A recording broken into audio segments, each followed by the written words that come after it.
और इतने अच्छे सुयोग्य नेतृत्व में प्राचार्य द्वारा इस तरह का एक वातावरण बनाया गया है।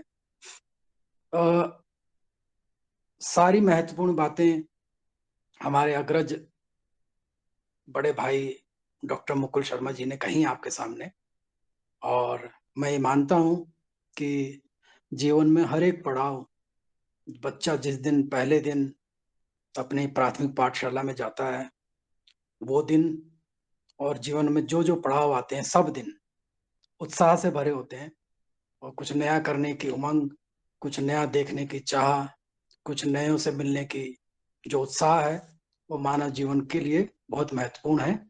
और आज के दिन जो विद्यार्थी हमारे साथ जुड़े हैं, मैं मानता हूँ कि ये अवश्य है कि इस महामारी के दौर में बहुत सारी चीज़ें हमारी छूट गईं। हम शारीरिक रूप से उस उन चीज़ों में, उन अवस्थाओं में, उन स्थितियों में भागीदार नहीं बन पाए। परंतु ये भी जीवन का एक अनुभव होने जा रहा है, जब हम आने वाली पीढ़ियों को ये बताएँगे कि हमने एक ऐसे दिन भी देखे, जब हम महीनों-महीनों तक अपने कमरों में, अपने कक्ष में, अपने आवास में बंदी रहे और महामारी को किस तरीके से हमने भोगा, और उसके बावजूद भी हमने उस ज़माने में अपनी 12वीं की परीक्षाएँ दी, हमने महाविद्यालय को जॉइन किया, वहाँ एडमिशन लिया, प्रवेश लिया, और किस तरीके से हमारे अध्यापकों ने, हमारे प्राचार्य ने हमें ऑनलाइन माध्यम से हमारा नव आगंतुक समारोह, इसको कह सकते हैं, ओरिएंटेशन वैसे तो है शब्द, पर ये भी एक तरीके से नव नव जो विद्यार्थी हैं, उनका एक समारोह ही कहेंगे। तो अभिनंदन समारोह, या उनको कॉलेज और महाविद्यालय और विश्वविद्यालय की जो गतिविधियाँ हैं, उनसे परिचित कराने का समारोह। तो ये सब हमारी स्मृतियों का पिटारा जो है, उसमें सब ये समाने वाला है। और ठीक है, मानव जाति हर मुश्किल समय में, मुश्किल हालात में अपने लिए कुछ प्रेरणादायक और कुछ आगे बढ़ाने वाला ढूँढ कर लाती है। हम उसी क्षण से, हम उसी समय से, हम उसी संक्रमण काल से गुज़र रहे हैं। ये बात मैं इस मामले में कहना चाहता था, तत्कालीन समय के विषय में। अब आते हैं जो हमारे नए विद्यार्थी हमारी संस्था से जुड़े हैं, और मैं पहला तो यही कहना चाहता हूँ कि अपने उत्साह और उमंग और आनंद को बनाए रखिए। आप अपने जीवन में एक ऐसे महत्वपूर्ण पड़ाव में, महत्वपूर्ण चरण में कदम बढ़ा चुके हैं, जो आपके जीवन को एक नया आकार और नई भावभूमि देगा। इस महाविद्यालय में, वैसे तो ये दिल्ली विश्वविद्यालय बहुत बेहतरीन संस्थाओं में से एक है। अगर आप तरह-तरह के सर्वे पढ़ते होंगे, जो अंतर्राष्ट्रीय स्तर पर निकलते हैं, और वैसे भी आप अनुभव करेंगे, तो आपको पता चलेगा कि 1922 में स्थापित ये महाविद्यालय, जिसको हम दिल्ली विश्वविद्यालय बोलते हैं, और उसका एक महाविद्यालय जो हमारा कॉलेज है, इसके 50 वर्ष पूरे हो चुके हैं। दिल्ली विश्वविद्यालय को स्थापना 1922 में हुई, और आपको ये जानकर आश्चर्य होगा कि इस महाविद्यालय में, दिल्ली विश्वविद्यालय में, अन्य महाविद्यालयों के साथ ऐसे महाविद्यालय भी हैं जो 200 साल पुराने हैं। तो इतनी बड़ी एक परंपरा मानव जाति की, 200 साल से भी, अगर मैं गलत नहीं हूँ तो लगभग 200, सवा 200 साल से पुराना एक कॉलेज हमारे साथ है, जिसको हम जाकिर हुसैन कॉलेज बोलते हैं। इतने महान परंपरा इस दिल्ली विश्वविद्यालय की है, और हम तब से चले आ रहे हैं, और हम बड़े मुस्तैद हैं, बड़े सतर्क हैं, और बड़े प्रगतिशील विचार रखने वाला ये विश्वविद्यालय है, और ये कॉलेज भी उसी परंपरा की एक कड़ी है, और इन कड़ियों से जुड़कर ही दिल्ली विश्वविद्यालय बना है। बच्चे हिंदी ऑनर्स के पाठ्यक्रम को इसमें प्रवेश लेते हैं, और मैं ऐसा मानता हूँ कि 2 दृष्टियाँ हमारी होनी चाहिए, इस पाठ्यक्रम को या किसी भी पाठ्यक्रम को जब हम अपनाते हैं, और विशेषतः जब हम भाषा का पाठ्यक्रम अपनाते हैं, तो मैं मानता हूँ 2 दृष्टियाँ उसमें काम करती हैं। एक दृष्टि तो ये कि हमें स्नातक होना है, ग्रेजुएशन होना है, और ये भी एक ऐसा पाठ्यक्रम है जिसमें हम स्नातक की उपाधि प्राप्त कर सकते हैं। दूसरी सोच ये है कि क्या वास्तव में कोई ऐसी अंदर बात है, जिसमें सृजन की आकांक्षा है, जिसमें अपने आप को एक सृजनात्मक जो धरातल है, उसमें आपको एक राह ढूँढनी है या मिल जाए अनायास, कहीं मन में कोई अंकुर है, जिसका प्रस्फुटन का मूल आधार ये कॉलेज और ये पाठ्यक्रम बने, तो दोनों ही स्थितियाँ हैं। करियर के हिसाब से, करियर में अगर आप अपने करियर को अपने आने वाले वर्षों में आजीविका के रूप में देखें, तो मैं ये मानता हूँ कि अन्य ग्रेजुएशन की तरह हिंदी ऑनर्स में भी जो बच्चे इस हिंदी विशेष पाठ्यक्रम को करते हैं, वो किसी भी तरह के पाठ्यक्रम को बाद में उसमें प्रवेश पा सकते हैं, चाहे वो एमबीए है, चाहे होटल मैनेजमेंट है, चाहे कंप्यूटर कोई भी कोर्स अगर आप करना चाहें, उसी तरह से आप इस ग्रेजुएशन के बेस पे भी कर सकते हैं। और उच्च उच्च अध्ययन करना चाहें तो उससे भी आप जुड़ सकते हैं। हिंदी की दुनिया कितनी सृजनात्मक है, कितनी उसमें विशेषज्ञों की माँग है, ये किसी से छुपा हुआ नहीं है। बहुत तेज़ी से विगत 7 सालों में जितनी तेज़ी से हिंदी और हिंदी के जो संचार के माध्यम हैं और हिंदी इन संचार माध्यमों में काम करने वाले जो तकनीकी रूप से कुशल विशेषज्ञ, ख़ासकर भाषा के जो विशेषज्ञ हैं, उनकी कितनी माँग है, ये किसी से छुपी नहीं। आपका कितनी प्रतिभा है, आपके लिए कितना अवकाश है, ये आपने खोजना है। संघर्ष तो अवश्यम्भावी है, प्लेट पर रखा हुआ कभी किसी को नहीं मिला। आपको अपनी प्लेट, अपना स्थान खुद बनाना पड़ेगा, संघर्ष करना पड़ेगा। जवानी, युवावस्था में जिसने संघर्ष नहीं किया, वो फिर आगे जाके कुंठा और एक असंतोष की भावना उसमें अवश्य देखी गई है।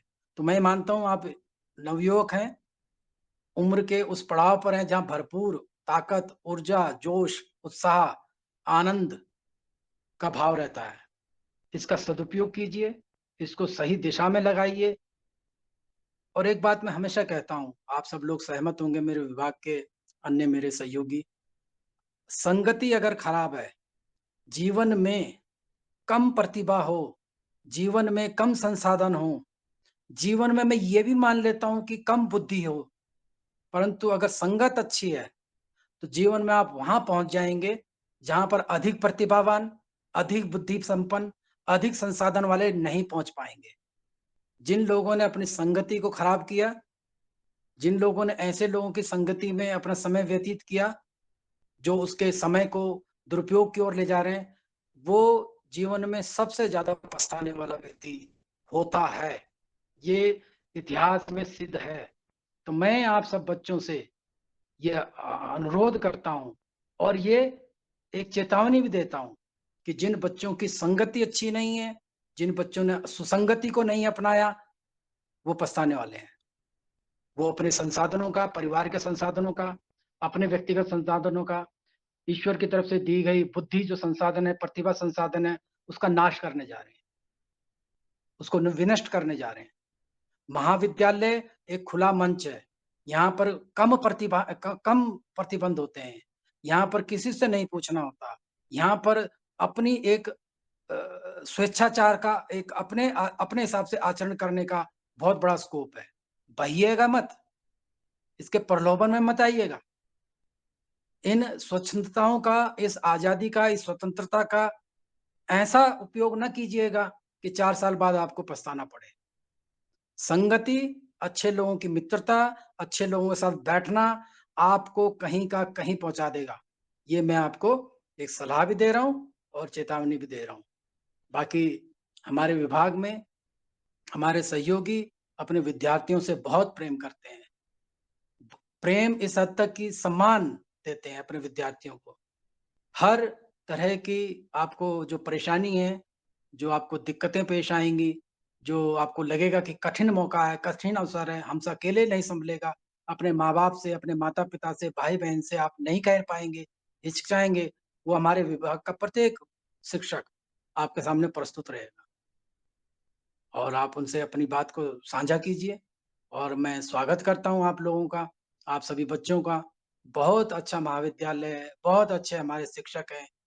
और बहुत अच्छा नेतृत्व एक प्रधानाचार्य, एक प्राचार्य कैसा होना चाहिए, इसके दर्शन आप आने वाले अभी कुछ दिनों में करेंगे।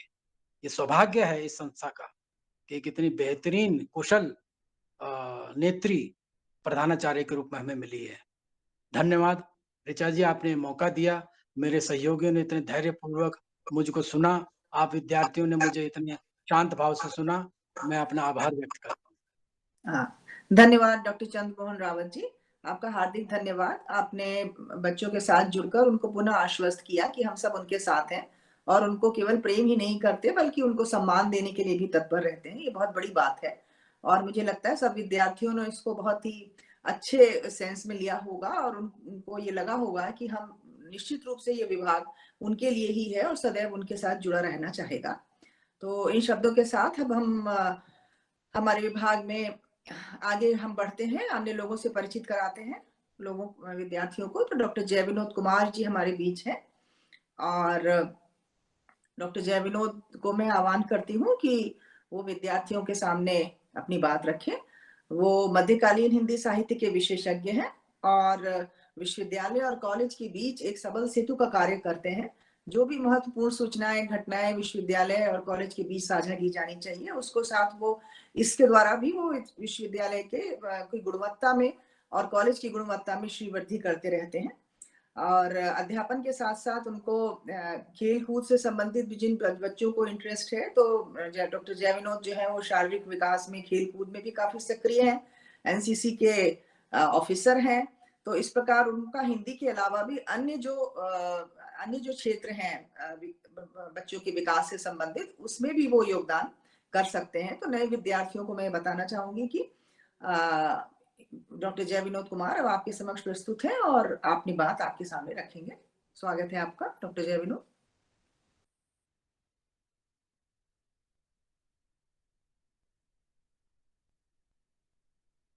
सर आपकी आवाज आ नहीं रही है, अनम्यूट कर लीजिए। आपकी आवाज नहीं आ रही है। हाँ, अच्छा, धन्यवाद ऋचा जी।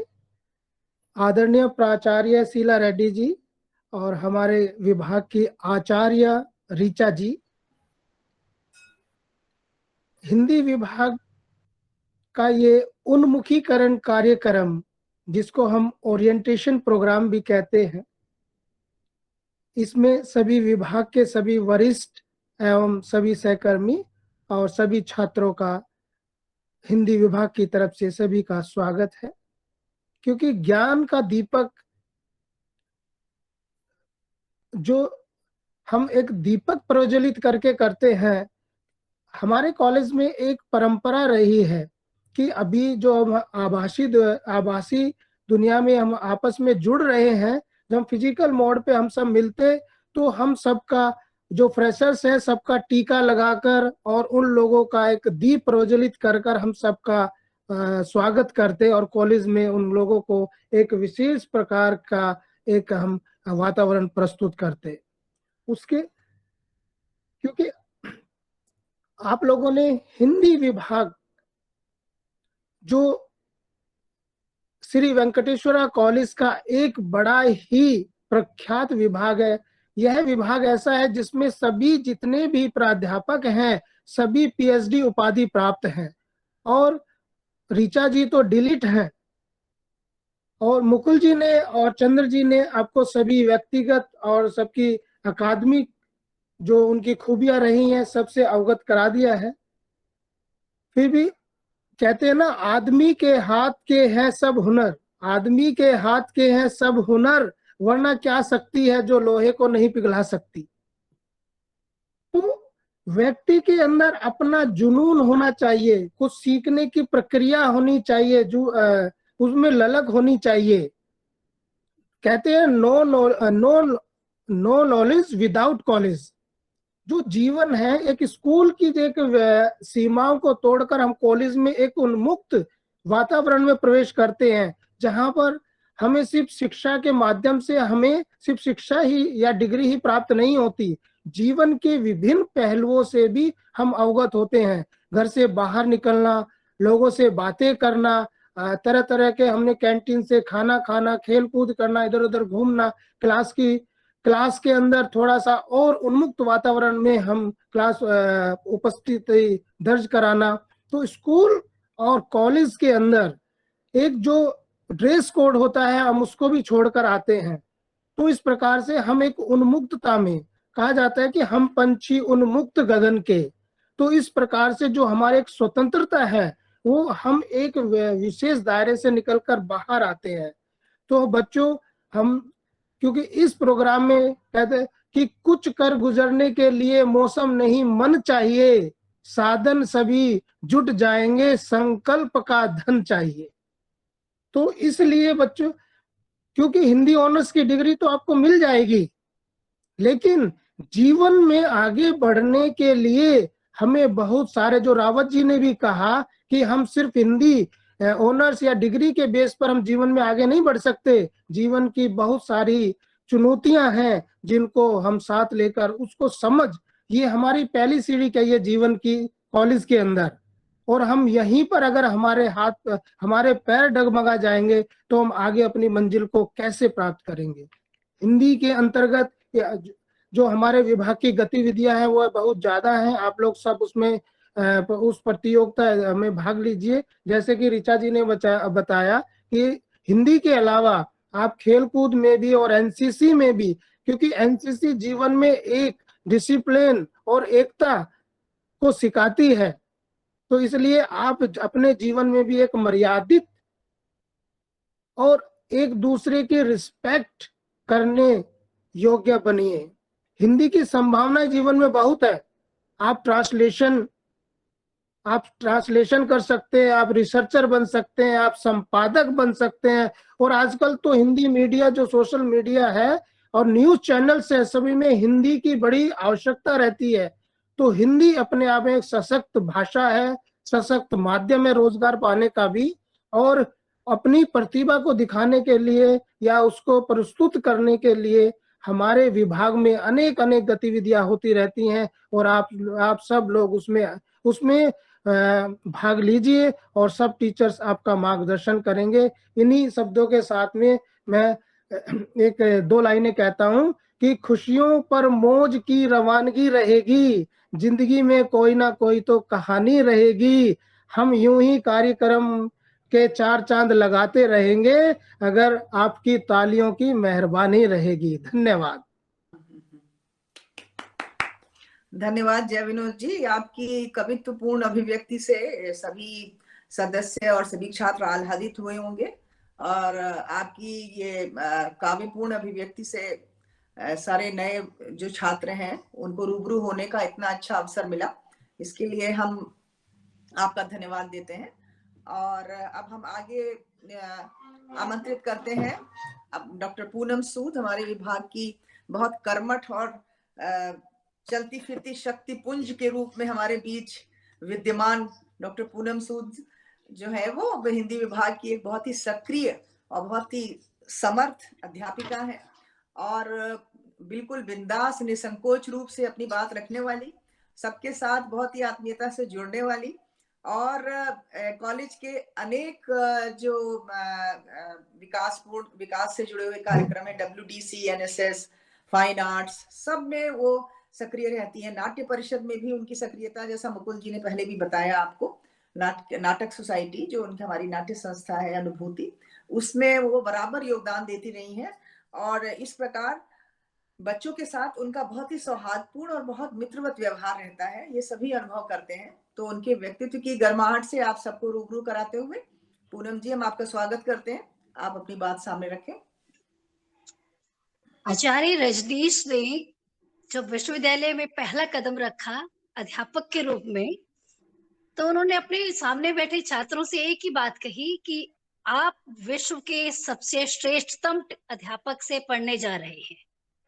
अगर आपकी आंखों में जरा सा भी मन में संशय है तो मैं अपनी इस बात को साबित करके दिखा सकता हूँ। और उन्होंने एक बच्चों की आंखों में प्रश्न था और उन्होंने उत्तर देना उनके प्रश्न को पढ़कर शुरू किया कि आपसे एक सवाल है कि दुनिया में सबसे श्रेष्ठतम देश कौन सा है। तो उत्तर आया कि भारतवर्ष।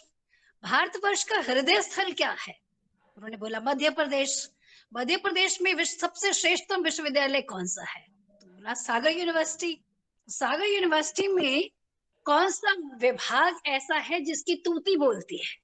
तो पता चला कि दर्शन शास्त्र के वो अध्यापक थे, प्राध्यापक थे, तो दर्शन शास्त्र के विभाग ही सबसे श्रेष्ठतम विभाग है। उस समय उनकी नियुक्ति तदर्थ अध्यापक के रूप में किसी लीव वैकेंसी के अगेंस्ट हुई थी। जो वो उस समय जो कार्य कर रहे थे अध्यापक, वो छुट्टी पे थे, तो उनके बदले में आचार्य रजनीश, जिनको आप ओशो के नाम से जानते हैं, तो वो उन्हें पढ़ाने आए थे। और उन्होंने कहा कि मैंने आपको साबित कर दिया कि विश्व के श्रेष्ठतम देश भारत के मध्य प्रदेश के सागर विश्वविद्यालय के श्रेष्ठतम विद्यालय में आप मुझसे पढ़ने आए हैं, तो आपको विश्व के श्रेष्ठतम टीचर से पढ़ने आए हैं। यहाँ पर मैं इसको व्यष्टि में न डालकर समष्टि में अपने विभाग की तरफ से सबको जोड़कर कहती हूँ कि विद्यार्थियों, यकीन मानो, आप हिंदी विभाग के जो प्राध्यापकों से पढ़ने आए हो, ये विश्व के अंतर्राष्ट्रीय स्तर के, जैसे हमारी डॉक्टर ऋषा मिश्रा हैं, उन ख्याति प्राप्त टीचर से पढ़ने आए हो। सब कुछ बता दिया गया है आपको कि चेतावनी के रूप में भी डॉक्टर रावत ने जो बिल्कुल सही तरीके से कि ऐसा ही होना चाहिए था, और उसको पूरी समग्र व्याख्या के रूप में डॉक्टर मुकुल शर्मा ने और रामकिशोर जी अभी आगे और बताएंगे, और आपको हमारे डॉक्टर जय विनोद ने कि कैसे बाकी सब विभाग काम करते हैं। मैं सिर्फ आपको इतना ही कहूंगी कि ये हिंदी विभाग पूर्व और पश्चिम का ऐसा मंच है, एक ऐसा मणिकांचन स्थान है जहां पर आपकी प्रतिभा को निखारने का काम हम बखूबी करेंगे, बशर्ते आप हमें पूरा अवसर दें। हम आपको सवार कर दुनिया में उतार देंगे, और उस दुनिया में पैर रखने के लिए आपके पैरों के नीचे एक मजबूत धरातल देंगे। हमें अपनी योग्यता पे, मुझे अपने विभाग के सभी प्राध्यापकों की योग्यता पे और अपनी वरिष्ठतम प्रधानाचार्य के कुशल निर्देशन में पूरा विश्वास है। और इस पहले अब मैं आप सबका हार्दिक अभिनंदन और सभी अपने सीनियर वरिष्ठ अध्यापकों का अभिनंदन करती हूँ। बाद में 2 ही बातें मुझे कहनी है, सब कुछ आपको बता दिया गया है। कुछ वर्ष पहले हिंदी विभाग में जब कोई विद्यार्थी आता था तो वो दबा, सहमा, छिपा, कुछ कुंठित साहीन भावना से ग्रस्त रहता था। लेकिन अब जो हिंदी विभाग में साइंस जैसे विषयों को छोड़कर हिंदी को अपनाने वाले जो विद्यार्थी आते हैं, पूरी तरह से सतर्क, जैसे अभी डॉक्टर जय विनोद ने बताया कि रोजगार के लिए ये पहली सीढ़ी है, पहला सोपान है। मेरे अपने बच्चे मुझे कहते हैं, मम्मी आप जब भी चैनल पर कोई आता है आप कहती हो ये मेरा स्टूडेंट है। यकीन मानो मैं अपने बच्चों को बिल्कुल झूठ नहीं बताती, इतने हमारे चैनल्स पे हमारे स्टूडेंट्स हैं। कल एक पूर्व विद्यार्थी हिम्मत सिंह नेगी का, जो एक बहुत अच्छा कुशल निर्देशक भी है, हिंदी के माध्यम से आपके लिए इस समय सबसे ज्यादा रोजगार उपलब्ध है, ये मैं आपको पूरे यकीन के साथ कह सकती हूँ। हम आपको केवल 3 चीजें देंगे, मनोबल देंगे, नैतिक मूल्य देंगे और आत्मसम्मान देंगे। सबसे महत्वपूर्ण बात डॉक्टर रावत कह चुके हैं कि काजल की कोठरी में के तो इस आना जाए, एक रेख काजल पे लागिए। अगर आप उनके शब्दों में, क्योंकि वो रीतिकाल के मर्मज्ञ कवि हैं, वो बहुत बड़ी बात नहीं कहते हैं लेकिन बहुत गहरी बात कहते हैं। उनके दोहे बिल्कुल तीर की बिल्कुल भीतर तक जाते हैं। इसीलिए बस हम आपको केवल 3 चीजें देंगे। आपका मनोबल बढ़ाएंगे कि आपके मन में कभी ना आए कि आप हिंदी विभाग से हो, क्योंकि आप पूरे कॉलेज पे छा जाओगे। पूरी संस्थाएं इस समय, ये एक विचित्र है इसी, लेकिन बहुत सुखद बात है कि हिंदी के विभाग के लोगों ने, टीचर्स ने पूरे कॉलेज पे ये सारे क्षेत्रों में अपनी योग्यता के बल पे, मैं ये नहीं कहूंगी किसी और, अपनी पूरी सक्षमता, कर्मठता और योग्यता के बल पे हमने कॉलेज के अधिकांश संस्थाओं पे पूरा अपना समर्थन, उनका समायोजन करने का, उनका नेतृत्व करने का हमें श्रेय प्राप्त हुआ है। और नैतिक मूल्य, मुझे याद है हमारी पूर्व प्रधानाचार्य जो भी रहे, वो हिंदी विभाग की तरफ से एक बहुत उम्मीद भरी नजर से हमेशा से देखते रहे हैं। शायद हमें कबीर हैं हमारे पास तुलसी है, हमारे पास गुरु नानक है, इसलिए हमारी जिम्मेदारी कॉलेज के प्रति बहुत बढ़ जाती है। और हमारे पास बहुत गहरी एक परशुराम जैसी एक थोड़ी सी, क्या कहूँ, क्रूरता तो नहीं है लेकिन आक्रामकता है। हम विद्यार्थियों को, जितने मैम ने बोला कि मैं बहुत प्रेम से रखती हूँ, लेकिन मेरी हिस्ट्री में थप्पड़ मारने का भी एक जुड़ा हुआ है। मैं ये नहीं कहती कि मैंने कोई बहुत अच्छा काम किया, लेकिन हम अपने शब्दों से आपको ठीक करना भी जानते हैं। और रामकिशोर जी आगे आपको बताएंगे कि वो कैसे अपनी तीखी नजरों से सारे कॉलेज में हर विद्यार्थी पे, क्योंकि बीए प्रोग्राम को भी देखते हैं बहुत सारे, उनकी निगाहें एकदम की माफिक रहती है हर विद्यार्थी पे। तो आपको डॉक्टर रावत की चेतावनी, डॉक्टर मुकुल शर्मा की पूरी व्यग्र जो उन्होंने समग्र आपको जानकारी दी, और ऋचा मैम का जो स्नेह आपको मिलने वाला है, उसके साथ साथ हम आपका मार्गदर्शन करने के लिए हमेशा प्रस्तुत हैं। कुछ भी पूछिए। एक और बात मुझे याद आ रही है कि मेरे सीनियर्स ने कहा कि हम मनोवैज्ञानिक रूप से आपको स्वस्थ रहने के लिए हमेशा तत्पर रहते हैं। डॉक्टर रावत ने बताया कि आपकी पारिवारिक जीवन की कोई समस्या हो, आपके भावनात्मक उथल पुथल हो, कोई उहापोह की स्थिति हो, ये विभाग सभी विद्यार्थियों को आलिंगनबद्ध करने के लिए अपने विचारों से, अपने भावों से, आपको एक मातृत्व भाव से परिपूरित करने के लिए पूरा प्रस्तुत रहता है। आप हमारे पास पूरी तरह से सुरक्षित हैं, हमें यकीन दीजिए, हम आपको भविष्य देंगे। धन्यवाद। धन्यवाद डॉक्टर पूनम सूद।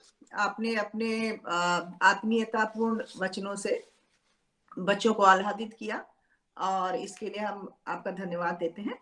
और आगे हमारे बीच हैं विभाग के एक बहुत ही कर्मठ और बहुत ही समर्थ सशक्त व्यक्तित्व डॉक्टर रामकिशोर यादव जी, जिनसे आप सभी विद्यार्थी अक्सर पूरी तरह से परिचित हो चुके होंगे अनौपचारिक रूप से, पर वो हमारे विभाग के ही मुकुट हैं, शीर्षस्थ हैं, और इसीलिए हम उनका फिर से परिचय आपको देते हैं कि वो खाली हिंदी विभाग ही नहीं बल्कि कॉलेज के सभी तरीके के सभी कॉर्पोरेट लाइफ की से संबंधित चीजों में और सभी विभागों में सारे महत्वपूर्ण पदों पर आसीन है। और इस समय वो कॉलेज के अपने प्रॉक्टर भी हैं, बीए प्रोग्राम के कोऑर्डिनेटर हैं, बहुत कर्मठ हैं, हर कार्य करने के लिए वो हरदम पूरी तत्परता से जुड़े रहते हैं, कभी ना नहीं कहते। अगर कोई भी व्यक्ति उन्हें किसी चीज के लिए कहता है, ये उनकी बहुत बड़ी विशेषता है कि उनके अंदर नकारात्मकता बिल्कुल नहीं है, चाहे वो उसको उस तरीके से करने में समर्थ हो ना हो, समर्थ तो है, पर फिर भी उनका जो व्यक्तित्व का सबसे बड़ा विशेषता है कि वो ना नहीं कहते। और बच्चों के लिए तो उनकी पूरी तरीके से पूर्ण रूप से समर्पित रहते हैं। किसी भी तरीके का उनको कोई भी बच्चा कभी भी स्टूडेंट जो है वो किसी समस्या के साथ जाता है तो पूर्ण निदान पाकर ही वापस आता है। और साहित्य के क्षेत्र में भी वो निरंतर अपना योगदान देते रहते हैं। अपने सिलेबस से संबंधित हिंदी की अनेक पुस्तकें वो बराबर प्रकाशित करते रहते हैं, हरदम अपडेटेड रहते हैं, और हिंदी परिषद से संबंधित समस्त कार्यक्रमों में उनका पूरा योगदान रहता है। और जैसे आलेख वगैरह लिखना है कुछ है, वो तुरंत उसको पूर्ण करते हैं। तो इतने सजग, सतर्क और पूरी तरीके से समर्पित डॉक्टर रामकिशोर यादव जी, हम आपका स्वागत करते हैं कि आप बच्चों के साथ दोबारा जुड़े, पहले भी जुड़ चुके हैं, एक बार फिर से जुड़े और अपनी बात सामने रखें। डॉक्टर यादव जी। धन्यवाद मैम। आदरणीय professor Richa ma'am, Mukul sir, Rawat sir, जय विनोद सर, पूनम मैम, अर्चना जी, लता जी और सदस्य विभाग के सभी सदस्यों का आभारी हूँ। सबसे पहले परम आदरणीय प्राचार्य professor C Sheela Reddy ma'am का आभारी हूँ, जो हर काम को देती हैं और जब मैं कहता हूँ तो काम उसी समय पूरा करने के लिए तैयार भी हो जाती हैं। तो इसलिए मैं आभारी हूँ कॉलेज का, कॉलेज एडमिनिस्ट्रेशन का। और ऋचा मैम तो गार्जियन की भूमिका में हैं, तो उनसे आशीर्वाद प्राप्त करता रहता हूँ। आप लोगों को भी निरंतर आशीर्वाद मिलेगा। जहाँ तक श्री वेंकटेश्वरा कॉलेज का सवाल है, श्री वेंकटेश्वरा कॉलेज लॉर्ड बालाजी का कॉलेज है, तिरुमला तिरुपति देवस्थानम ट्रस्ट का कॉलेज है। ये श्री वेंकटेश्वरा कॉलेज का अपना ग्लोरियस हिस्ट्री है, इसलिए हमारा स्लोगन ही है प्राउड हिस्ट्री प्रॉमिसिंग फ्यूचर। तो हमारा हिस्ट्री भी है और आपके भविष्य दोनों को हम संवारने, कला, साहित्य और संस्कृति के श्रेष्ठतम चीजों में जो शुमार किया जाता है वो श्री वेंकटेश्वरा कॉलेज का है। इसलिए हम कहते हैं कि इमोशनलिटी और इमोटिविटी का कॉम्बिनेशन है। यहाँ हमारे chairman sir Shri Y Subba Reddy garu ji, जिनका कुशल नेतृत्व हम सब लोगों को प्राप्त होता है, और लॉर्ड बालाजी की कृपा से हम सभी कार्यों को करने में सक्षम होते हैं। आप 21st सेंचुरी के विद्यार्थी हैं, तो 21 प्रोग्राम्स मैं कल कह चुका हूं आपके सामने, दोबारा रिपीट नहीं करूंगा। कई भूमिकाएं हमारे कॉलेज में हैं और हमारे खास करके हिंदी विभाग की उसमें महत्वपूर्ण भूमिका है, जिसकी अध्यक्ष आदरणीय ऋचा जी हैं, अध्यक्षा। तो इसमें जो सबसे बड़ी भूमिका है कि हम सभी डिपार्टमेंट्स पर, खास करके कॉलेज में, श्री वेंकटेश्वरा कॉलेज के हर गतिविधियों में हम बढ़ चढ़कर हिस्सा लेते हैं और हमारे हिंदी के विद्यार्थी खास करके हिस्सा लेते हैं। और उनसे आग्रह भी करता हूं आपसे, जो नवागंतुक लोग हैं, कि इसमें आप बढ़ चढ़कर हिस्सा लेंगे। आप बिलीव कीजिए, आप सेफ हैंड में हैं। मेरी कई भूमिका है। इस समय Shri Venkateswara college diamond jubilee year मना रहा है, तो इस डायमंड जुबली ईयर में आपकी भी महत्वपूर्ण भूमिका है और आप विशिष्ट विद्यार्थी हैं जो इस डायमंड ईयर में आपका एडमिशन हुआ है। दूसरा, भारत इस समय आजादी का अमृत महोत्सव मना रहा है, तो इस श्री वेंकटेश्वरा कॉलेज का भी आजादी का अमृत महोत्सव है। आजादी हमें हर क्षेत्रों में चाहिए। आजादी को सही दृष्टिकोण और सही परिप्रेक्ष्य से देखने की जरूरत है। हम सभी विद्यार्थियों के पेरेंट्स को भी आश्वस्त करते हैं। मेरी भूमिका प्रोक्टर के रूप में भी है, तो पहले मैं थोड़ी प्रोक्टर की भूमिका आपको स्पष्ट कर दूं। कॉलेज डिसिप्लिन के मामले में दिल्ली विश्वविद्यालय में प्रसिद्ध है। किसी भी प्रकार के वायलेशन होने पर विद्यार्थियों को तुरंत दंड दिया जाता है। तो आपसे निवेदन है कि आप इसका शिकार तो कम से कम ना हो। नो रैगिंग, रैगिंग हमारे यहाँ नहीं है। जीरो टॉलरेंस है रैगिंग के प्रति। सीसीटीवी कैमराज ऑपरेटिव हैं, 24/7 ऑपरेटिव्स हैं। आप पर सबकी नजर है, विभाग की भी, संपूर्ण शिक्षक की, कर्मचारीगण की और हमारे वॉलेंटियर्स की भी नजर आप पे है। बाकी तो कॉलेज में हमारे सिक्योरिटी गार्ड्स भी हैं, उनकी भी नजर आप पे रहेगी। देखिए, किसी भी विद्यार्थियों को कॉरिडोर में मूवमेंट ज्यादा करने की छूट नहीं है, क्लास में है। बाकी सभी गतिविधियों में आप पार्टिसिपेट कीजिए। सभी जितने हमारे सोसाइटीज हैं उसके पार्ट बनिए और अपना बेहतरीन परफॉर्मेंस दीजिए। हम आपका स्वागत करते हैं। इसीलिए मैं बार बार कहता हूं कि ये वेंकी है, वेंकी का नाम भी है, वेंकी का काम भी है और वेंकी का परिणाम भी बोलता है। इसलिए B ready for the challenges of the future. अपने आप कुछ नहीं होता है बच्चे, आपको घटित कराना होता है। आप हमारे ब्रांड एम्बेसडर हैं। You are our brand ambassadors. You have to maintain the decorum of the college. Our college has some decorum and truly Indian culture. So dress up accordingly. 67% attendance as per the DU norms mandatory है। उसके बिना exam में बैठने नहीं दिया जाता है। कुछ लोग कह सकते हैं विद्यार्थीगण की कम में भी एडमिट कार्ड मिलता है, तो आप उनकी बातों पर विश्वास न करें, इस गलती का शिकार न हो। Maintain the clean environment. College में कई तरह की गतिविधियां चलती है, हवा के झोंके भी चलते हैं, जैसा कि आपको समझाए भी गए हैं, बताए भी गए हैं। इस हवा के झोंकों में ना आए, इसके बहाव में आप ना बहें। Maintain peace, be honest, be humble. अपने नैतिक रूपों में भी आप श्रेष्ठता को प्राप्त करें। आपकी दृष्टि दूरदृष्टि होनी चाहिए, जैसा कि श्रीमती इंदिरा गांधी ने कहा है, दूरदृष्टि, कड़ी मेहनत और पक्का इरादा होना चाहिए आपका। You have to deliver the best because you are the best.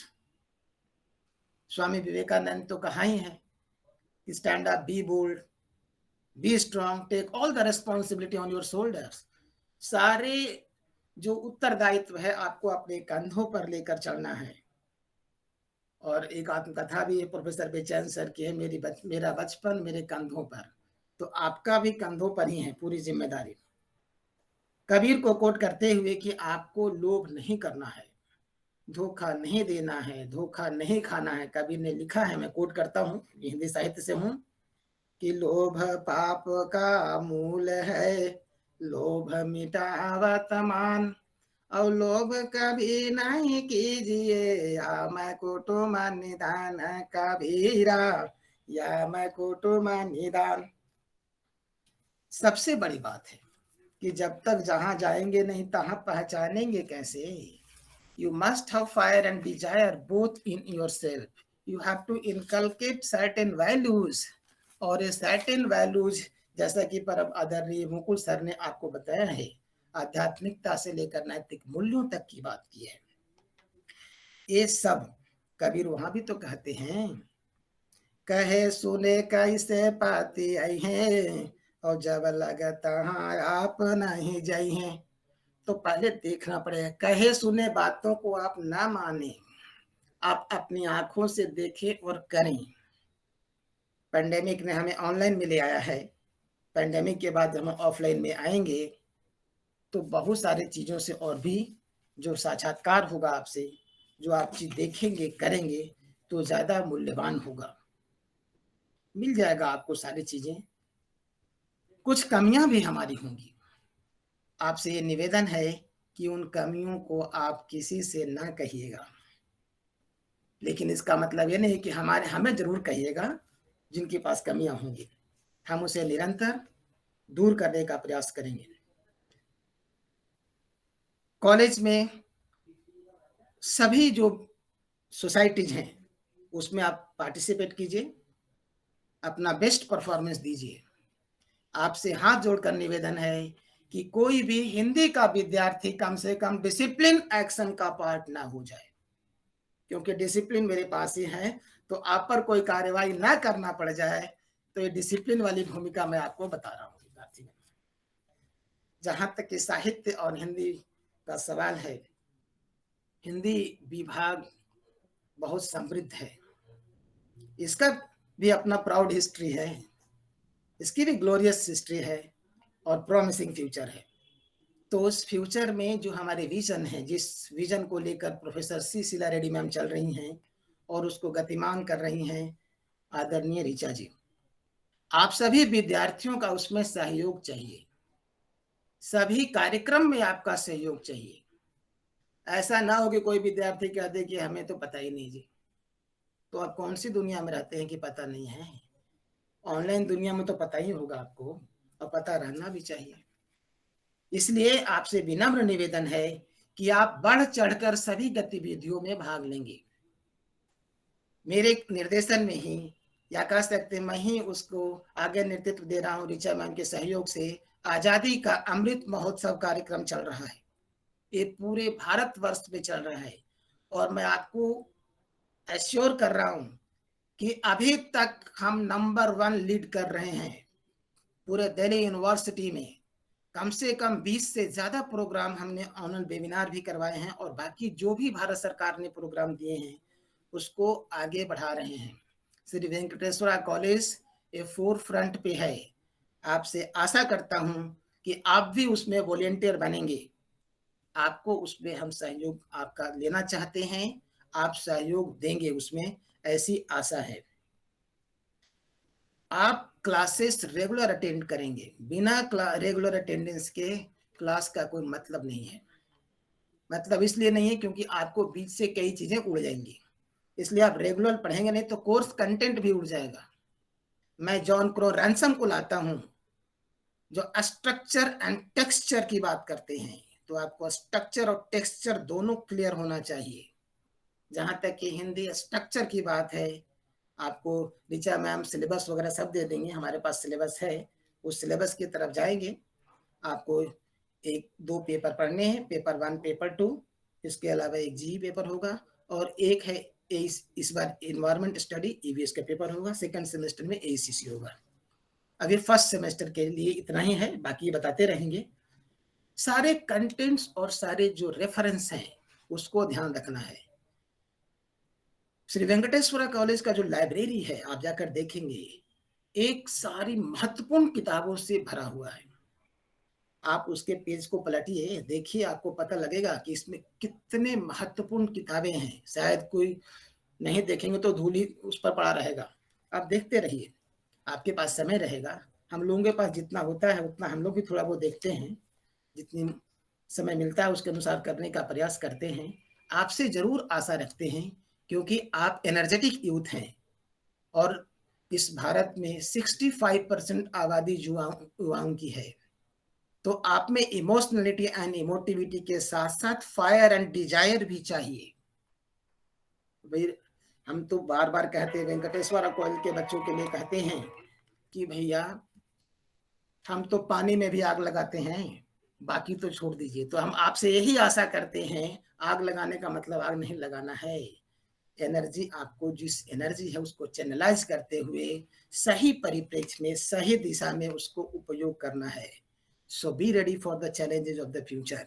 Hindi में अपार संभावनाएं हैं। नाटक से लेकर, अभिनय से लेकर, नुक्कड़ से लेकर, एकांकी से लेकर, पटकथा से लेकर, सिनेमा से लेकर के एक्टिंग से लेकर सब कुछ विद्यमान है हिंदी में।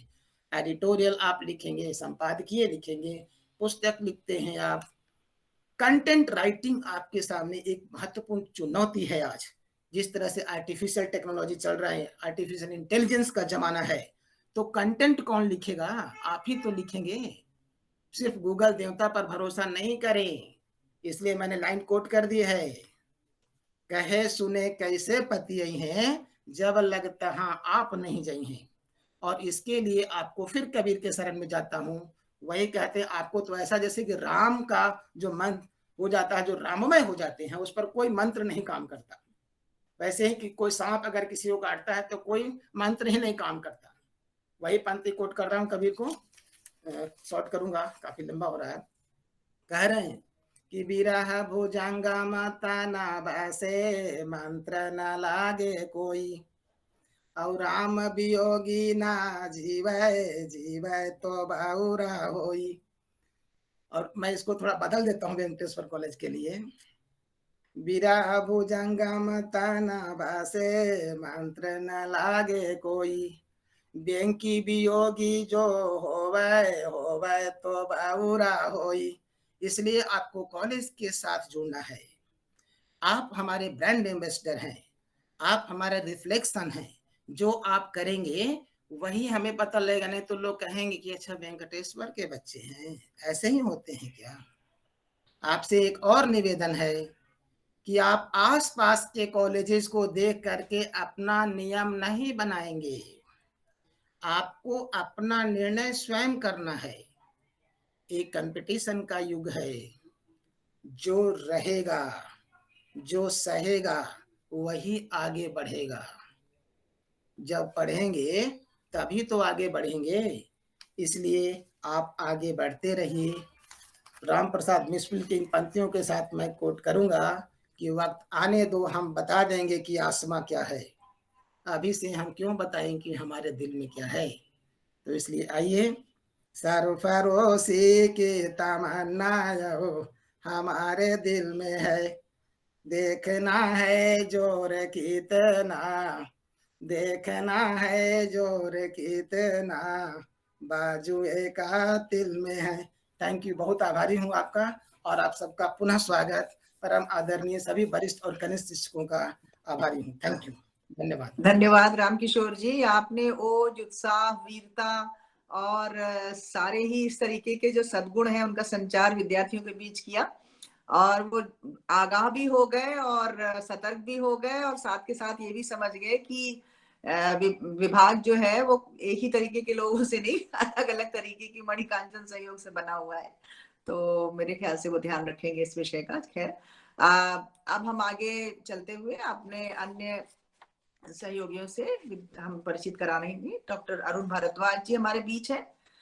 डॉक्टर अरुण भारद्वाज जी बहुत ही विचारशील हैं, चिंतक हैं, उनका अध्यापन का दीर्घ अनुभव है, और विश्वविद्यालय से बराबर जुड़े रहने के कारण उनको अध्यापन के अतिरिक्त अन्य जो क्षेत्र हैं, जो शैक्षणिक स्तर हैं, उनका भी बहुत वो अप टू डेट रहते हैं, उनको सब चीजों का पता रहता है।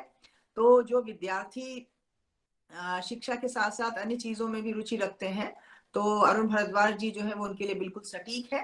और काव्य शास्त्र के मर्मज्ञ विशेषज्ञ हैं वो, बहुत धैर्यवान, बहुत ही संयमित और बहुत संतुलित भाषा में बात करने वाले हमारे अपने डॉक्टर अरुण भारद्वाज जी। आप आए और हम हमारे विद्यार्थियों को, अपने प्रथम वर्ष के विद्यार्थियों को आप संबोधित करें। डॉक्टर भारद्वाज।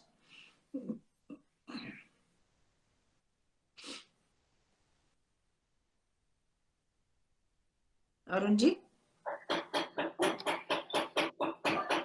अरुण सर हैं तो मैम, लेकिन शायद उनका माइक अनम्यूट नहीं है। तो आप उनको, मैं कॉल करती हूँ या तो, 1 मिनट। अभी शायद उनका डिस्कनेक्ट हो गया मैम। हाँ है, अभी तो हैं सर। है? अच्छा, ठीक है, मैं 1 मिनट उनसे बात करती हूँ।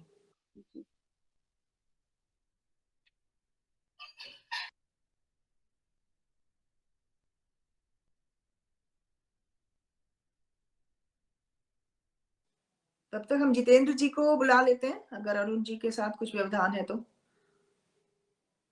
अरुण जी कनेक्ट नहीं हो पा रहे हैं। मैम जितेंद्र सर का भी कुछ कनेक्टिविटी इशू है शायद, मैं देखती हूँ बात करके। 1 मिनट देखिए जी।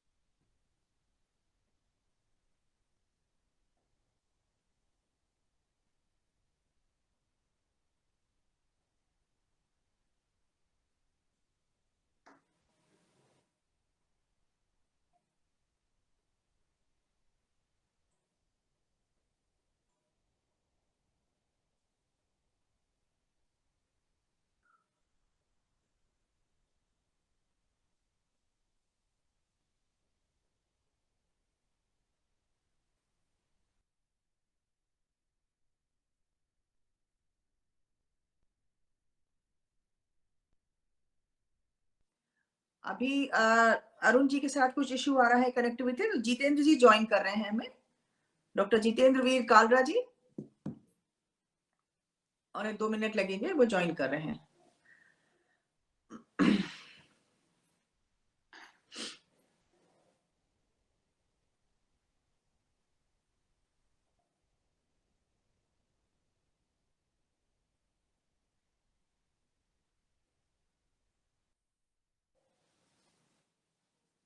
स्वागत है डॉक्टर जितेंद्र कालरा जी आपका। और हमारा अभी तक कार्यक्रम चल रहा था, आप हमारे साथ जुड़िए। सभी विद्यार्थियों को बताना चाहती हूँ, डॉक्टर जितेंद्र वीर कालरा जी का करतल ध्वनि से स्वागत करें। धन्यवाद मैडम, धन्यवाद धन्यवाद धन्यवाद मैडम। बहुत ही कर्मठ और बहुत ओजस्वी वाणी के अरे व्याख्याता और गद्य की सभी विधाओं में समान रुचि रखने वाले और समान समर्थवान डॉक्टर जितेंद्र वीर कालरा जी आप सबके साथ जुड़ेंगे, और उनकी उद्बोधनात्मक वाणी से आप सभी कृतकृत्य महसूस करेंगे। बहुत व्यस्त रहते हैं वो, तो मैंने बहुत समय निकाला है कि डॉक्टर कालरा आप सबको संबोधित करें, प्रथम वर्ष के विद्यार्थियों को। जी डॉक्टर कालरा। जी धन्यवाद धन्यवाद डॉक्टर ऋचा मिश्रा जी, डॉक्टर मुकुल जी, रावत जी, जय विनोद जी, लता जी, रामकिशोर जी, अरविंद मीणा जी, मेरे सभी सहयोगी, और सबसे प्रमुख जो हैं हमारे नवागंतुक विद्यार्थी। कई बार मैं कहा करता हूं कि पहले तो मैं आप सबसे एक बार क्षमा मांग लूं कि मेरी पूरी इच्छा थी कि इस कार्यक्रम में पूरा उपस्थित रहूं, लेकिन कुछ ऐसा एकदम संयोग था कि मैं किसी बहुत आवश्यक कार्य में हूं, लेकिन मेरी इच्छा थी कि 2 मिनट 4 मिनट में विद्यार्थियों से जरूर बात करूंगा। और मैं ये भी कहा करता हूं कि हम अध्यापकों का अस्तित्व जो है वो आप विद्यार्थियों से ही है। और कोई मेरे को कहता है कि जीवन में सबसे बड़ी प्रायोरिटी क्या है, तो मैं कहता हूं कि सबसे बड़ी प्रायोरिटी मेरे जीवन में मेरे विद्यार्थी हैं, उन्हीं के कारण ही हमारा अस्तित्व है। तो बहुत अच्छा, और हमें ये लगता है कि आप लोग फिजिकल मोड में क्लास में बैठते, आपके साथ हम रूबरू होते और सामने बैठ करके बातचीत होती, लेकिन शीघ्र ही वो भी हो जाएगा, ऐसी आशा है। जनवरी तक ऐसी संभावना लग रही है कि आप सब लोग कॉलेज में हम लोग मिलेंगे। तो सबसे पहले तो आप सबका श्री वेंकटेश्वर कॉलेज में बहुत बहुत स्वागत है, अभिनंदन है। आप सब उत्साह के साथ ये जो ग्रेजुएशन के 3 वर्ष हैं स्नातक के, इसको बहुत अच्छे से बिताएं। हमारे सभी शिक्षक, आप उनको केवल शिक्षक के रूप में ही नहीं देखिए, हम सब शिक्षकों को आप अपने मित्र के रूप में भी देखिए, और सभी प्रकार की शंकाओं का समाधान आपका यहाँ होगा। और ये जो 3 वर्ष हैं जीवन के, पर्टिकुलर ग्रेजुएशन वाले, बहुत ही क्रूशियल वर्ष रहते हैं एक जीवन को दिशा देने में। और आप सब, हमारा संसर्ग इन 3 वर्षों तक रहेगा। कुछ आप हमसे सीखेंगे, कुछ हम आप लोगों से सीखेंगे। और आप सब लोग हिंदी ऑनर्स, मतलब बहुत से ऑप्शंस रहते हैं हमारे सामने, कई ऑप्शंस को छोड़ करके, निकाल करके हम हिंदी ऑनर्स में हमने एडमिशन लिया है तो निश्चित रूप से हमारे मन में कुछ दृढ़ धारणा होगी, कुछ विश्वास होगा। आज से कोई 3-4 वर्ष पूर्व हिंदुस्तान टाइम्स में एक सीरीज निकाला था, तो दिल्ली यूनिवर्सिटी के जो कोर्सेज हैं तो उसमें उनके विषय में था, तो हिंदी ऑनर्स के विषय में मैंने लिखा था।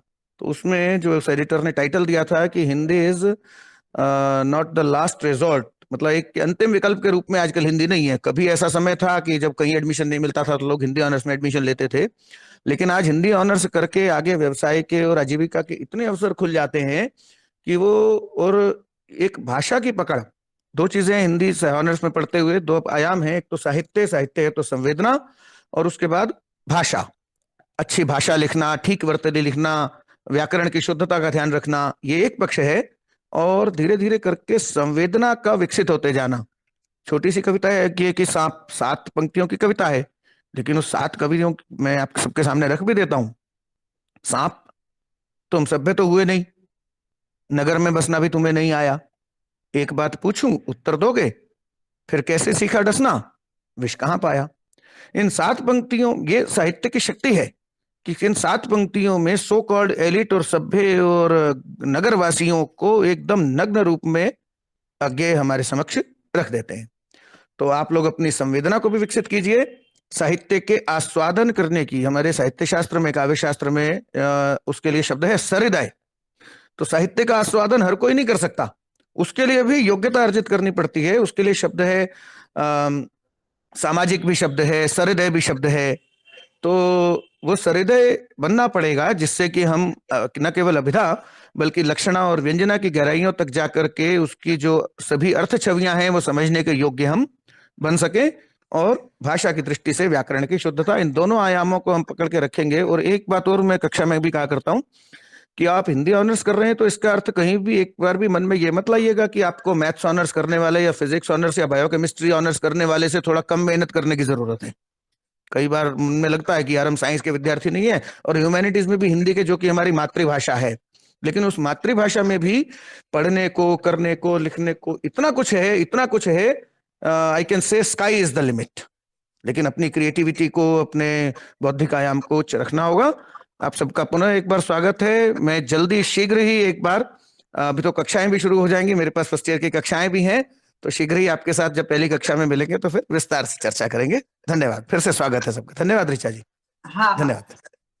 धन्यवाद जितेंद्र जी, बहुत बहुत धन्यवाद साहित्यिक आस्वाद की उदाहरण प्रस्तुति के लिए, और आपकी क्षमताओं से और काव्य शास्त्रीय ज्ञान से सभी को बहुत सुख मिला और बच्चों ने भी अनुभव किया। तो आपका बहुत धन्यवाद। आप दोबारा जुड़ेंगे विद्यार्थियों के साथ, तो आप व्यस्त हैं, तो आप अपने कार्यक्रम में थोड़ा समय निकाल पाए, इसके लिए आपका धन्यवाद। जी धन्यवाद मैडम, धन्यवाद। क्या डॉक्टर अरुण भारद्वाज जी हमारे बीच बहुत विचारशील और चिंतक और दीर्घ अनुभव है अध्यापन का उनको, काव्य शास्त्र के क्षेत्र के मर्मज्ञ विशेषज्ञ हैं, बहुत धैर्यवान हैं और बहुत गंभीरता से अपनी बात को सामने रखते हैं और पूरी तन्मयता के साथ बच्चों के साथ जुड़ने वाले बहुत ही कर्मठ विद्वान डॉक्टर अरुण भारद्वाज जी, आपका स्वागत है। आप बच्चों को संबोधित कीजिए, हमारे नए विद्यार्थियों के साथ जुड़िए, आइए अपनी बात रखिए जी।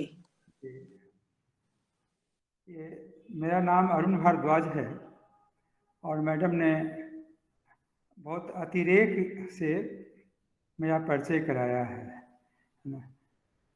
मेरे प्रिय नए सत्र में नामांकन लेने वाले नवागंतुक विद्यार्थी, मैंने इस पहली बार जब मैं हिंदी ऑनर्स लिया था तो क्या सोचता था, किस लिए मैंने हिंदी ली, हिंदी विषय का चयन किया, वही बात स्मरण हो आया है कहने के लिए कि मैं आपको उस चिंतन से या वह उस विचार से मैं अवगत कराऊं, और वह अभी भी प्रासंगिक है। ऐसा मुझे लगता है कि हिंदी, मैं इकोनॉमिक्स से टर्न करके हिंदी लिया था, यह कहते हुए कि हिंदी साहित्य में हृदय पक्ष और बौद्धिक पक्ष दोनों का समावेश है। हृदय पक्ष यानी जब देखिए भाव पक्ष, और भाव के बिना सभी लोग मनुष्य मात्र है तो भाव है। पूरा जो आप सृष्टि जगत में देखते हैं, ये दार्शनिक बात मैं नहीं बता रहा हूं कि सृष्टि जगत को हम, आपने पहले की कक्षाओं में पढ़ा होगा कि एनिमल किंगडम है, प्लांट किंगडम है, रॉक किंगडम है। तो रॉक, प्लांट, एनिमल और ह्यूमन किंगडम, ये जो विभाजन है, उस विभाजन में चेतना के स्तर पर हम सबसे ज्यादा सजग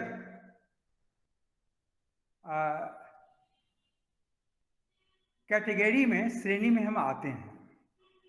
और इस चेतना, क्योंकि सोचने की सबसे ज्यादा क्षमता ह्यूमन बीइंग को ही मिली है।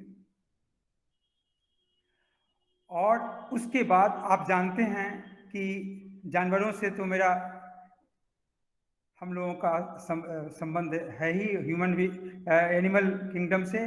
और प्लांट में भी जान होते हैं, लेकिन उसमें सोचने की क्षमता उतनी नहीं होती है।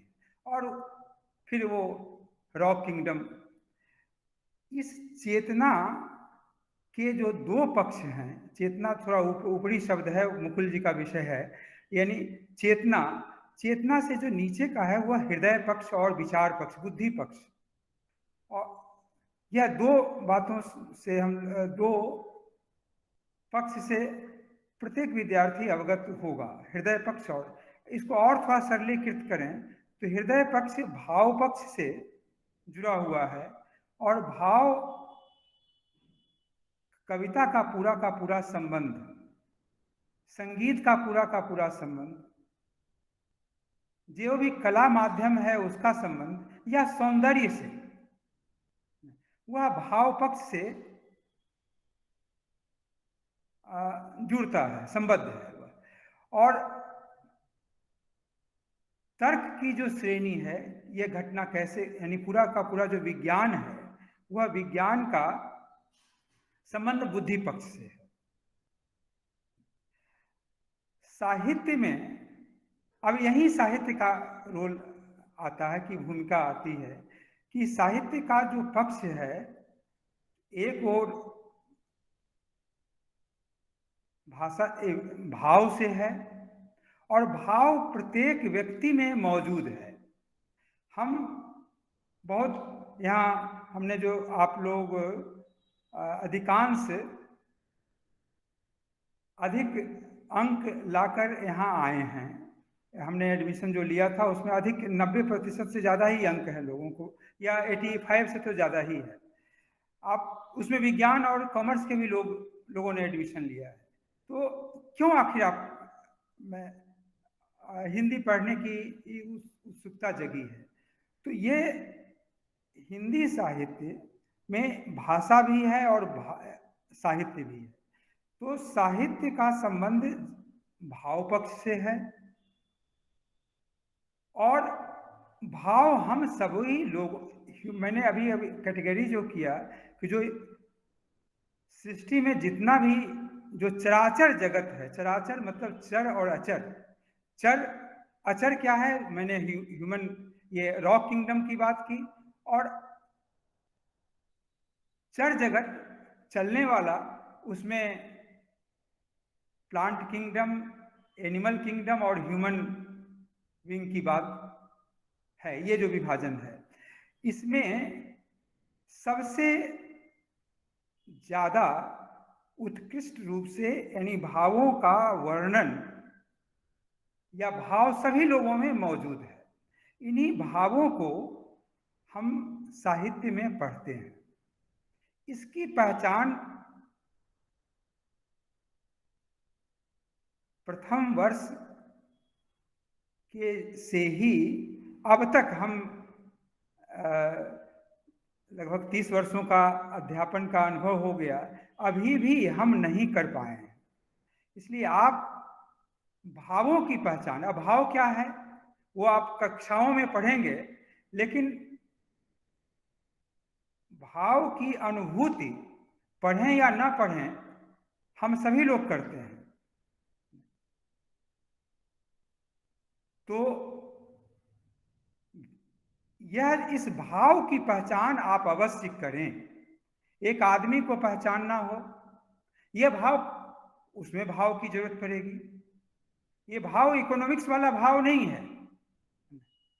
प्रेम, घृणा, द्वेष, काव्य शास्त्र में अलग भाव पढ़ाए जाएंगे, उसका वो अलग जिक्र है। ये प्रत्येक व्यक्ति में मौजूद है। वीरता, इसकी पहचान, इसका चिंतन आप अवश्य करें, तभी आप साहित्य को समझ सकते हैं।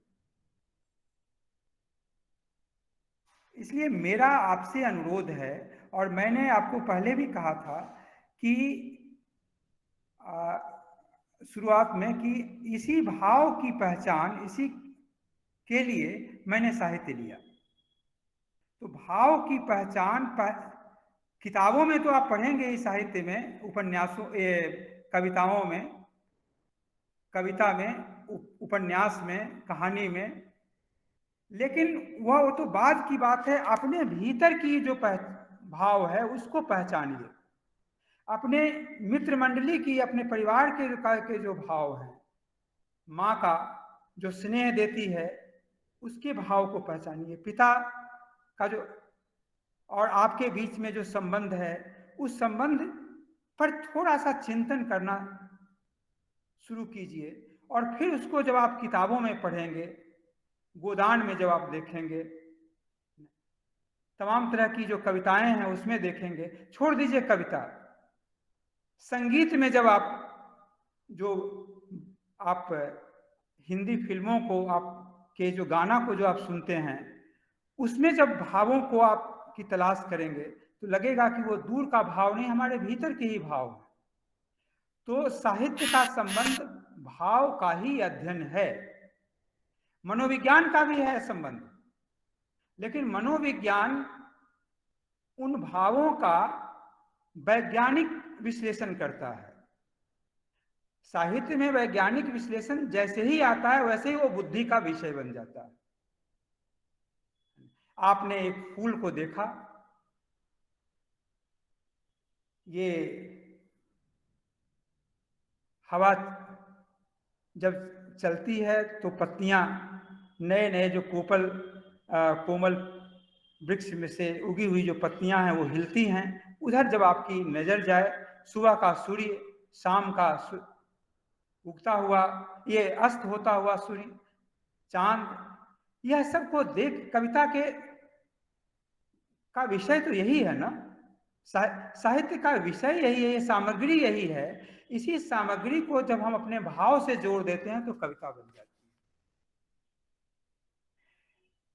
तो साहित्य का एक पक्ष भाव से है। मेरा आपसे नम्र निवेदन है कि इस भाव कोई बाहर की वस्तु नहीं है, ये हमारे भीतर की वस्तु है। इन अनुभूतियों को आप पहचाने, तभी आप साहित्य समझ सकते हैं।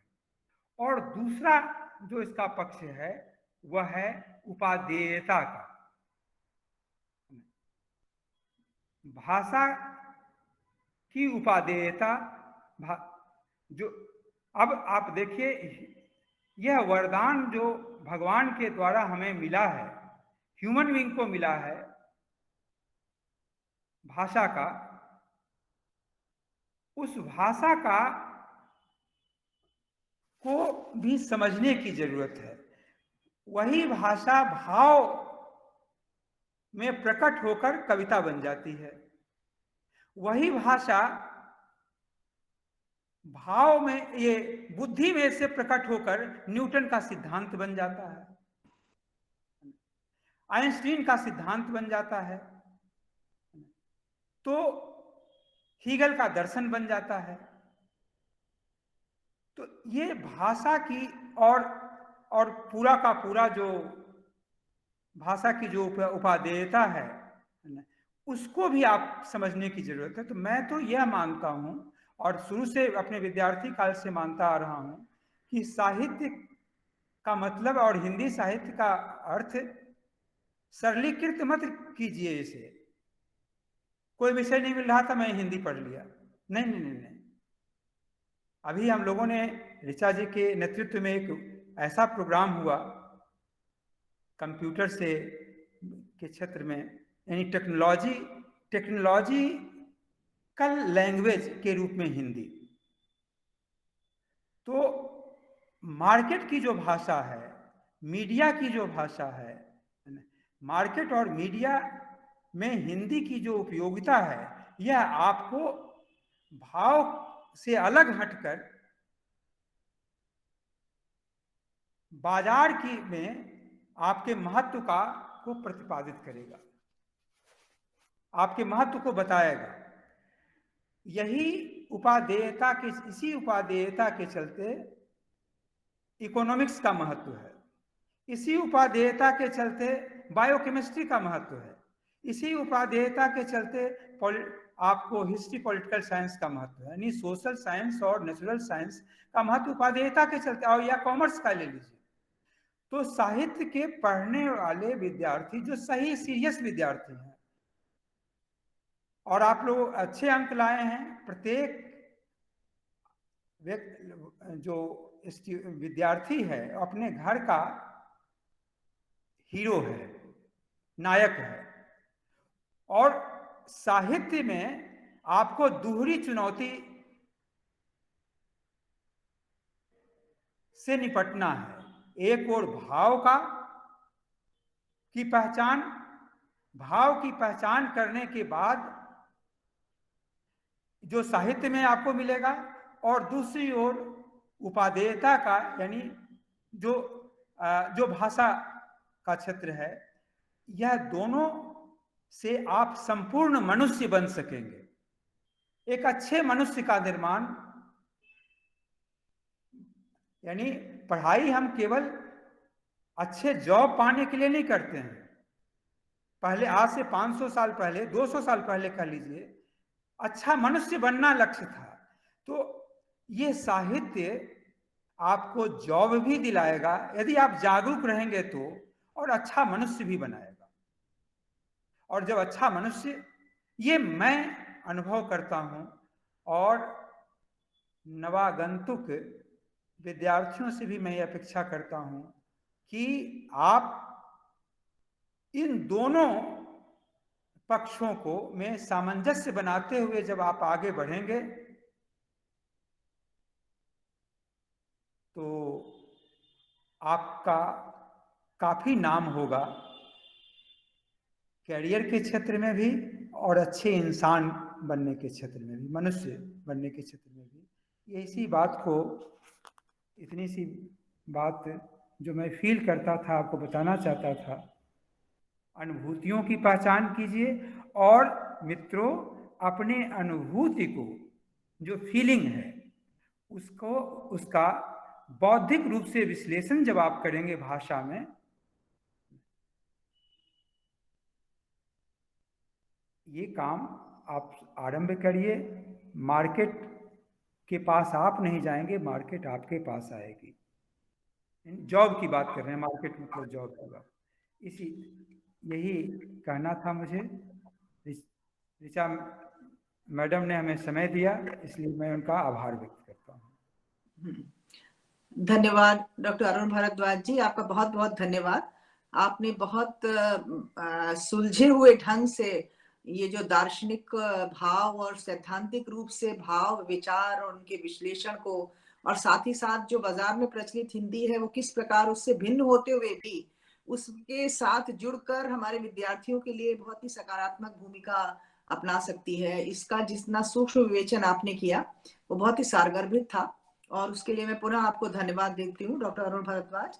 पुनः मैं अपने विद्यार्थियों को बता दूं कि बहुत संतुलित, संयमित और विचारशील डॉक्टर भारद्वाज का व्याख्यान होता है। आप सबने इसका अनुभव किया होगा। आपके बहुत बहुत आभारी हैं हम डॉक्टर अरुण जी।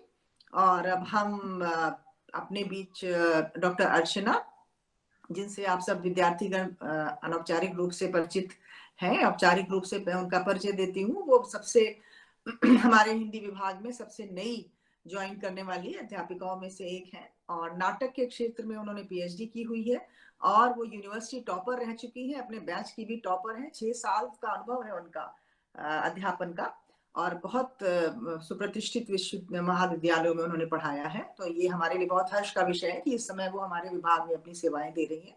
बहुत कर्मठ है, और जो भी हमारे कार्यक्रम होते हैं उसमें तकनीक से संबंधित और अन्य क्षेत्रों से संबंधित जो कुछ भी है उसका चुपचाप संचालन करना, और बिल्कुल उसको एक निश्चित उद्देश्य की पूर्ति की ओर ले जाना, ये उनकी विशेषता है। तो डॉक्टर अर्चना, आप नए विद्यार्थियों के साथ अपनी बात शेयर करें और उनके साथ जुड़े। आइए डॉक्टर अर्चना। जी, बहुत बहुत धन्यवाद मैम।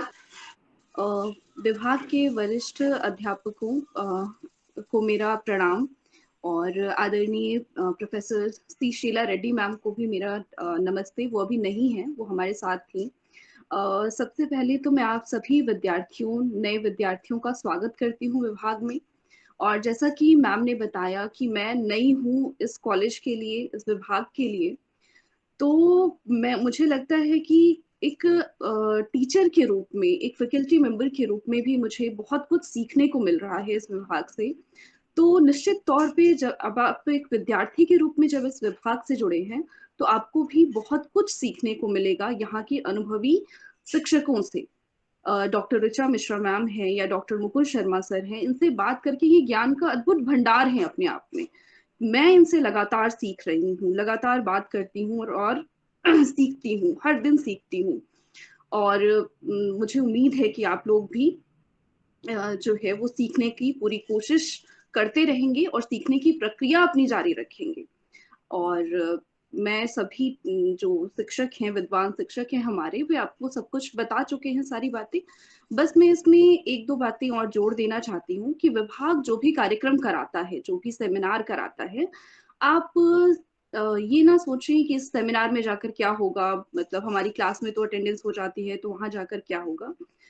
जो भी विद्यार्थी हमारे सीनियर विद्यार्थी हैं, आप चाहें तो उनसे बात कर सकते हैं या देख सकते हैं कि जब जिस किसी विद्वान को हम बुलाते हैं, वो विद्वान अपने क्षेत्र का विशेषज्ञ, विषय विशेषज्ञ होता है। और एक विद्वान को सुनना लगभग 30, 40, 50 किताबों को पढ़ने के बराबर होता है, जो उनका 1 घंटे का लेक्चर होता है। तो इसीलिए वो आपके लिए बहुत महत्वपूर्ण होगा, बहुत जरूरी होगा कि आप उन्हें सुने। और सिर्फ हमारे कॉलेज का ही नहीं, दिल्ली विश्वविद्यालय की अन्य महाविद्यालयों में भी जो कार्यक्रम होते हैं, जो सेमिनार होते हैं, आप उसमें भी जुड़ने की कोशिश करें, और वहां से भी आपको बहुत कुछ सीखने को मिलेगा। और आप जागरूक रहें कि किस कॉलेज में कौन सा सेमिनार हो रहा है, किस कॉलेज में कौन सा कंपटीशन हो रहा है, कॉलेज में भी विभिन्न विभागों में, विभिन्न सोसाइटीज में क्या एक्टिविटीज चल रही हैं, क्या कंपटीशन हो रहा है, हम उसमें भाग लें। ये ना सोचें कि इसमें हमारा समय खराब हो जाएगा, या हमें तो आता नहीं है तो हम क्या करें, या हमेरी तो बेइज्जती हो जाएगी, या कुछ इस तरह की बात कि हम तो ठीक से बोल नहीं पाएंगे, या ठीक से गा नहीं पाएंगे, या ठीक से प्रस्तुत नहीं कर पाएंगे। तो इस तरह की भावनाओं से निकलकर आप पार्टिसिपेट जरूर करें, क्योंकि अगर आप नहीं जीतते फिर भी आपको बहुत कुछ सीखने को जरूर मिलेगा, आपका आत्मविश्वास बढ़ेगा। और बहुत सारे बच्चे हैं जो मंच पर बोलना जानते हैं आप में से, और बहुत सारे बच्चों से मेरी बातचीत भी हुई है, लेकिन बहुत से ऐसे बच्चे होंगे, कुछ बच्चे ऐसे जरूर होंगे जो मंच पर आना और बोलना, एक पब्लिक में बोलना जो है उससे वो थोड़ा डरते हैं, हिचकते हैं। तो ग्रेजुएशन के 3 सालों में हमारा प्रयास यही रहेगा कि आप जो हैं वो आत्मविश्वास आपके भीतर आए, कि आप बड़े से बड़े जनसमूह को भी संबोधित करने से न हिचके। आपकी भाषा बहुत अच्छी होगी तभी आप यहाँ तक पहुंचे हैं, वेंकटेश्वर कॉलेज के हिंदी विभाग तक, लेकिन उसको और मांझने का प्रयास रहेगा। और इसके साथ साथ आपकी साहित्यिक रुचियां हैं, उसको और परिष्कृत करने की हमारी कोशिश रहेगी।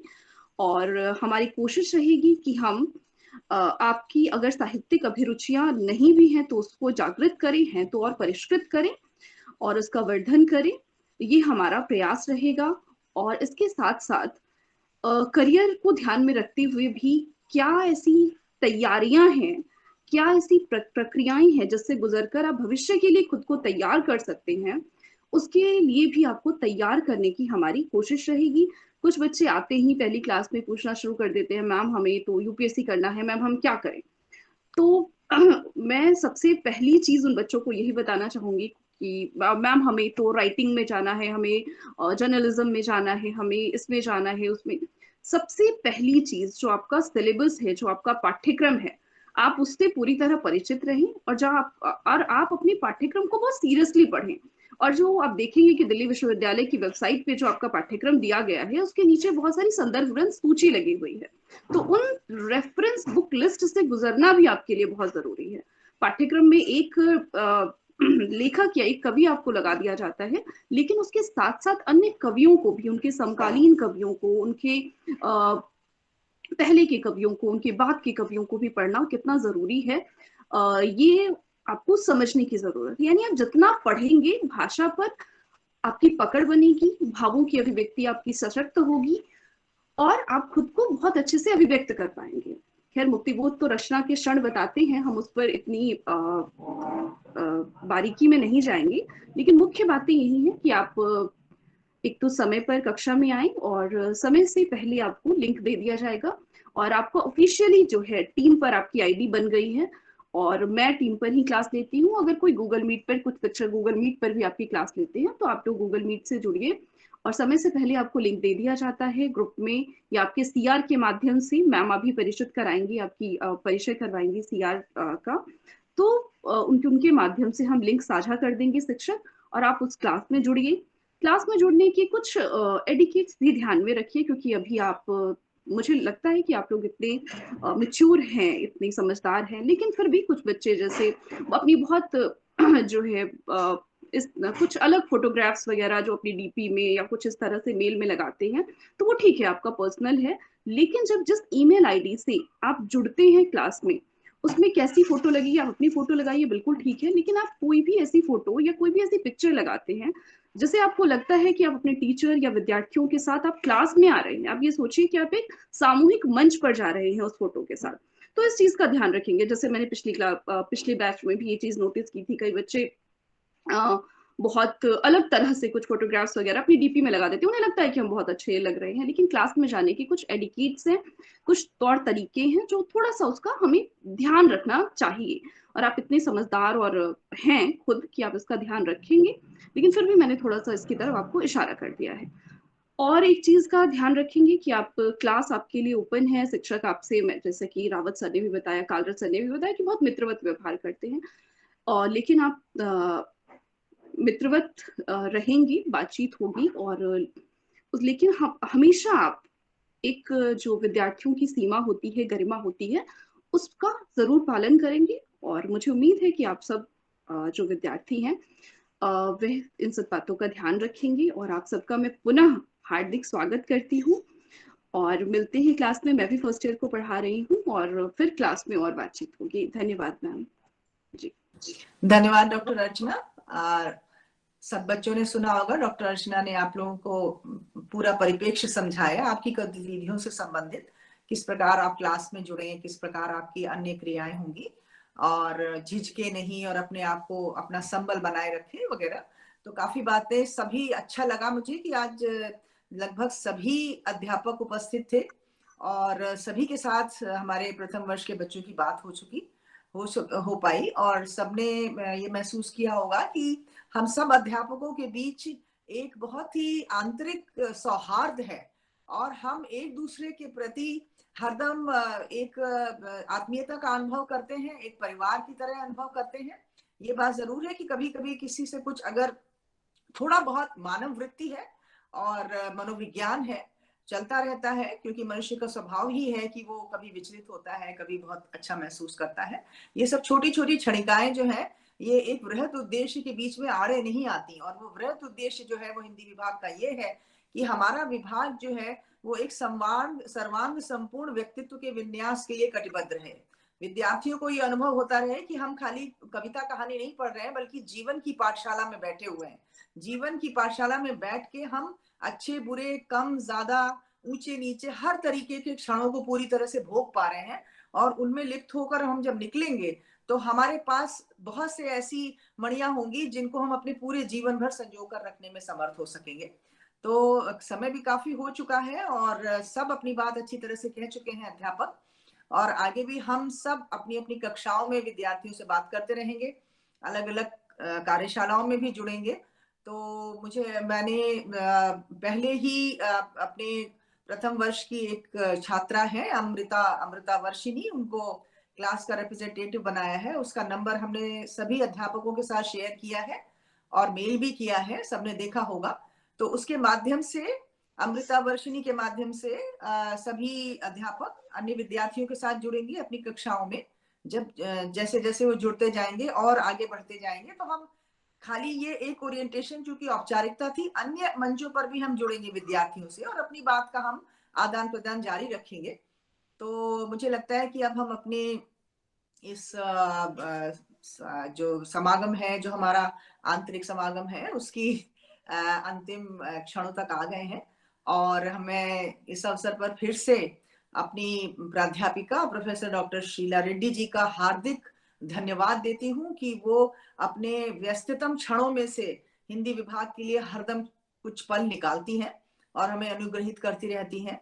इससे हमारा मनोबल बढ़ता है और हमें और अच्छे अच्छे सब कार्य करने का और आगे विभाग को ले चलने का, उसको और शीर्षस्थ स्थानों पर पहुंचाने के लिए उद्बोधन मिलता रहता है। साथ ही मैं अपने सभी सहयोगियों का, doctor Mukul Sharma, doctor Arun Bharadwaj, doctor जय विनोद जी, पूनम और चंद्रमोहन, जितने भी अन्य सभी लोग हैं हमारे साथ जुड़े हुए, अरविंद जी नहीं है लेकिन वो भी हमारे साथ बहुत सक्रिय रहते हैं, डॉक्टर लता, डॉक्टर रामकिशोर जी, सभी का मैं हार्दिक धन्यवाद देती हूँ कि आप सब मिले और हम सब बहुत दिनों बाद मिले, लेकिन बहुत अच्छे से मिलकर हमने अपने नए विद्यार्थियों का स्वागत किया।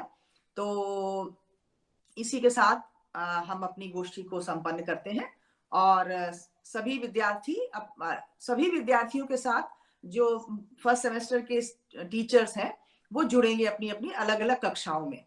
ठीक है, तो हार्दिक धन्यवाद और आप लोग अब आपस में जुड़ेंगे अपने टीचर्स के साथ, अपने अपने विषयों के अनुरूप अपना संवाद जारी रखेंगे। धन्यवाद। बहुत बहुत आभार। धन्यवाद सुंदर धन्यवाद पूनम। ओके, ठीक है, धन्यवाद मैम, धन्यवाद सबको, नमस्कार। हाँ धन्यवाद रामकिशोर जी, धन्यवाद सभी का, धन्यवाद जी, प्रणाम।